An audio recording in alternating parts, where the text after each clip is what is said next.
Hi everyone, I'd love to share some thoughts on the Parsha, which is Parshas Toldos this week.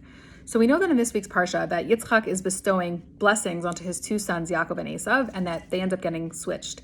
So Rabbi Twersky has some really interesting commentary on what the significance of that is, and we have to look into the wording to understand it. So Yaakov's blessing says, "Vayiten lach Elokim mital hashamayim umishmanei haaretz." May God give you the dew of the heavens and the fat of the earth. Whereas Esav's blessing says, "Hine mishmanei haaretz yiyeh moshevecha umital hashamayim." Your household will enjoy the fat of the earth and the dew of heaven. So at first glance, they seem very similar, maybe even identical. They're both referencing the dew of heaven, the fat of the earth. What's the difference? So number one is that in Yaakov's blessing, it says specifically, God will give to you, whereas there's no mention of God in Esav's blessing. And this definitely speaks not only to Yaakov's close connection with God and his direct connection with God, but also his awareness that everything he benefited from and everything that he had came from Hashem. Whereas Esav, it just says your household will enjoy these things. There's no awareness of where it comes from. Maybe they think it's from their own hand, but there's no thanks or recognition of God bestowing these gifts onto them. The second difference is that these two things, the dew of heaven and the fat of the earth, the wording is switched between the blessings. In Yaakov's blessing, it says first the dew of heaven, and then second is the fat of the earth. And in Esav's blessing, it says first the fat of the earth, and then the dew of heaven. So what does this mean? In a couple places, including Sefer Yeshaya, as well as in davening, when we say for half the year, V'tein tal u'mato levracha, that word tal, which means dew, doesn't only mean dew in the literal sense. It means something that's ephemeral, spiritual, supernatural, olam haba. Not just a physical thing, but the fat of the earth, even the words, the fat of the earth, sound so physical, so raw, so kind of like sensual, something you can really sink your teeth into. So Yaakov's priority was always first the dew of heaven, the things that were spiritual, his spiritual pursuits, bettering his neshama, bringing Torah into the world. And only after that was taken care of would he have to focus on any material needs that he had, whereas Esav was the opposite. He always focused on his material needs first and foremost, and maybe as a secondary thing, there was some follow-up with some spirituality. So drawing these stark contrasts between Yaakov and Esav really brings a couple questions to mind. Number one is, how did they turn out so different, right? We can sort of understand with Yishmael and Yitzchak how they were so different, even though Abraham was the father to both of them. They had very different mothers. One was Sarah Imenu, who was a tzaddikas, and the other was Hagar, who was a pagan princess. But with Yaakov and Esav, not only are they the same parents, the same upbringing, but they're even twins, genetically so similar, and the same pregnancy. So how did they end up so different? Number two is, it seems kind of unfair, a little defeatist, a little condemning to just label Esav as the bad twin. Even in utero, he's described as being excited and kicking every time his mother Rivka would pass by a place of idol worship. How is that fair? That's not really what we know of, as the Torah doesn't judge people on when they haven't even done anything yet. And where's his free will?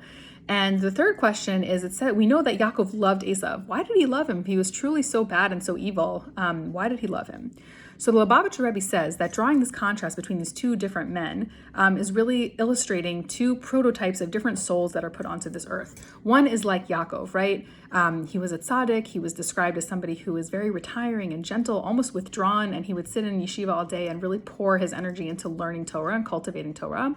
And the other, of course, is Esav, who we know is very aggressive, kind of drawn to blood and weaponry and physicality. And the parallel is the two different souls. So one is a person who may be on the gentler side and is put on this earth to really cultivate the good that exists. And the other, not inherently bad, is just somebody who has different tendencies, is maybe more aggressive and energetic, and their role on this world is to vanquish evil, to actively vanquish the evil that exists and to make way for the good that the other type of soul can cultivate.